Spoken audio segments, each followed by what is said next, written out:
সংখ্যালঘু টার্গেট করা সংখ্যালঘু টার্গেট করা আইনি শাসন মানি চলো আইনি শাসন আইনি শাসন সংবিধান সংবিধান সংবিধান দেশৰ সংবিধান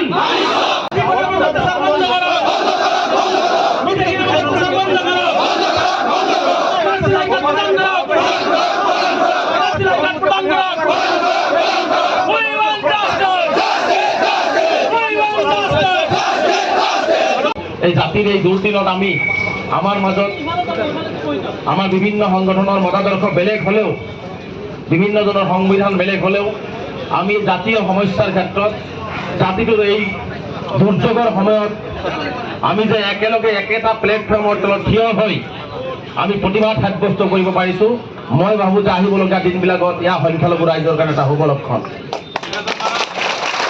আৰু চৰকাৰৰ কাৰণে এটা স্পষ্ট সকিয়নি বাৰ্তা যে অন্যায় কৰিলে আমি দল মত নিৰ্বিশেষে মতাদৰ্শক পিছত ৰাখি আমি ঐক্যবদ্ধতাৰে প্ৰতিহত কৰিম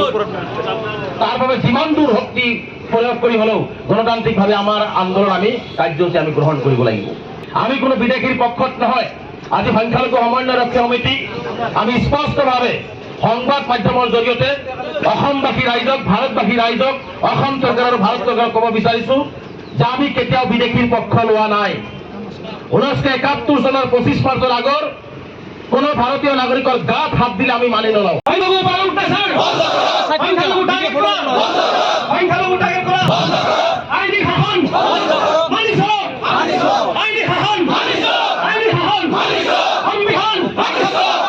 সংবিধান সংবিধান দেশৰ সংবিধান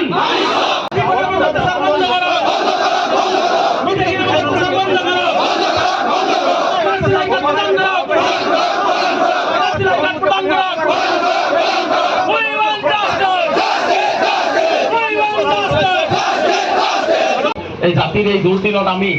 আমার মাজত আমার বিভিন্ন সংগঠনের মতাদর্শ বেলেগ হলেও বিভিন্ন জনের সংবিধান বেলেগ হলেও আমি জাতীয় সমস্যার ক্ষেত্ৰত জাতিটোৰ এই দুৰ্যোগেৰ সময়ত আমি যে একেলগে একেটা প্লেটফৰ্মৰ তলত থিয় হৈ আমি প্ৰতিবাদ সাব্যস্ত কৰিব পাৰিছোঁ মই ভাবোঁ যে আহিবলগীয়া দিনবিলাকত ইয়াৰ সংখ্যালঘু ৰাইজৰ কাৰণে এটা শুভ লক্ষণ আৰু চৰকাৰৰ কাৰণে এটা স্পষ্ট সকিয়নি বাৰ্তা যে অন্যায় কৰিলে আমি দল মত নিৰ্বিশেষে মতাদৰ্শক পিছত ৰাখি আমি ঐক্যবদ্ধতাৰে প্ৰতিহত কৰিম তাৰ বাবে যিমান দূৰ শক্তি প্ৰয়োগ কৰি হলেও গণতান্ত্ৰিকভাৱে আমাৰ আন্দোলন আমি কাৰ্যসূচী আমি গ্ৰহণ কৰিব লাগিব আমি কোনো বিদেশীৰ পক্ষত নহয় আজি সংখ্যালঘু সমন্বয় ৰক্ষী সমিতি আমি স্পষ্টভাৱে সংবাদ মাধ্যমৰ জৰিয়তে অসমবাসী ৰাইজক ভাৰতবাসী ৰাইজক অসম চৰকাৰ আৰু ভাৰত চৰকাৰক ক'ব বিচাৰিছোঁ যে আমি কেতিয়াও বিদেশীৰ পক্ষ লোৱা নাই 1971 চনৰ 25 মাৰ্চৰ আগৰ